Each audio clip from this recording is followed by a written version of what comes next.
हमने पहले भी कहा है कि मंत्री महोदय जी अभी कांगड़ा मंडी वाले आपको हो सकता है कंधे पे उठाएं, लेकिन लास्ट में तो सिलाई वालों को उठाना पड़ेगा। सरकार की तरफ से फ़ोन के सिवा कोई काम नहीं हुआ कि सिलाई वाले ही कंधे पे उठाएंगे। आप जिंदा है तभी और आप नहीं रहेंगे तब भी सिलाई वाले को उठाना पड़ेगा। कितने दिन मंत्री रहेंगे?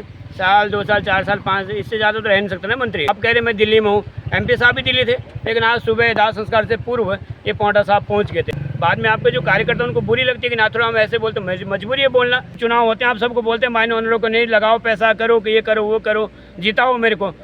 सरकार की तरफ से फ़ोन के सिवा कोई काम नहीं हुआ कि चलो फ़ोन कर दिया हमने, कह दिया हमने। पर मुझे लगता है कि चौथा दिन और इससे बड़ा हादसा आज तक सिरमौर में हुआ नहीं है कहीं पर भी नहीं। मंत्री महोदय जी को यहाँ पर रहना चाहिए। हमने पहले भी कहा है कि मंत्री महोदय जी अभी कांगड़ा मंडी वाले आपको हो सकता है कंधे पे उठाएं, लेकिन लास्ट में तो सिलाई वालों को उठाना पड़ेगा। सिलाई वाले ही कंधे पे उठाएंगे। आप जिंदा है तभी और आप नहीं रहेंगे तब भी सिलाई वाले को उठाना पड़ेगा। तो आपको ध्यान देना पड़ेगा सिलाई के बारे में। कांगड़ा वाले ठीक है, अभी आपको मंडी कंधे पे उठाएंगे, मंडी वाला आप कहते हैं मैं कांगड़ा हूँ, मैं मंडी हूँ, मैं फलानी जगह हूँ। अभी ठीक है, हो सकता है आप कितने दिन मंत्री रहेंगे? साल, 2 साल, 4 साल, 5, इससे ज़्यादा तो रह नहीं सकता ना मंत्री। उसके बाद सिलाई वालों को ही उठाना पड़ेगा। आप सिलाई के हो और आप सिरमौर के हो, सिरमौर को ही आपको झेलना पड़ेगा। सिरमौर को ही कैसे ही आपका वास्ता है। आप कह रहे मैं दिल्ली में हूँ, MP साहब भी दिल्ली थे, लेकिन आज सुबह दाह संस्कार से पूर्व ये पौंटा साहब पहुँच गए थे। तो आपको भी आना चाहिए था, आपको देखना चाहिए। बाद में आपके जो कार्यकर्ता उनको बुरी लगती है कि नाथुराम हम ऐसे बोलते, मजबूरी है बोलना। पहले आपके कार्यकर्ता बोलते थे अरे हमें आप वोट दे दो, एक बार मंत्री बन दो, मंत्री ऐसा करेगा जैसा कभी किया ही नहीं। और सच में मंत्री ऐसा ही करा जैसा कभी हुआ नहीं, जैसा कभी किया नहीं। यहाँ पर स्टोन एशिया की सबसे बड़ी चूना पत्थर मंडी है, करोड़ों रुपए का नुकसान रोज का हो रहा है। सरकार का भी कईयों करोड़ों का नुकसान हो चुका है। 10 दिन 12 दिन पहले बंद रहा, थोड़ा चलने लायक हुआ, फिर बंद रहा, 5 दिन से फिर बंद है।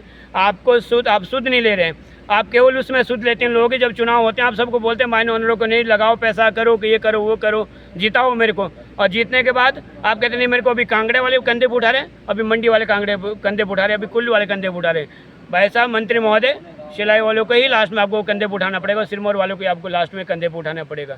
बहुत बहुत धन्यवाद। नाथुराम जी जो CM का कल टूर था, लास्ट मोमेंट पर हर्षवर्धन चौहान जी के कहने पे ही CM साहब भी रुके।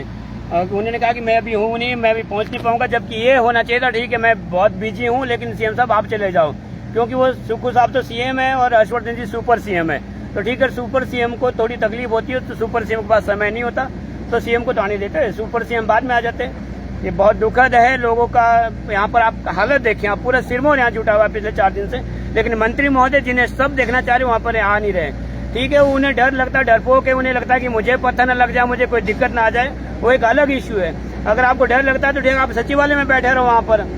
आपके DC साहब को भी डर लगता है, DC साहब भी थोड़ी देर के लिए, आधे घंटे के लिए आए, उसके बाद वो भी चले गए, क्योंकि उन्हें भी बहुत डर लगता है, वो भी बहुत डरते हैं। और इसीलिए उन्हें भी आना चाहिए था, लेकिन ना DC महोदय ना मंत्री महोदय, उन्हें यहाँ रहना चाहिए था, उन्हें यहाँ पर आना चाहिए था।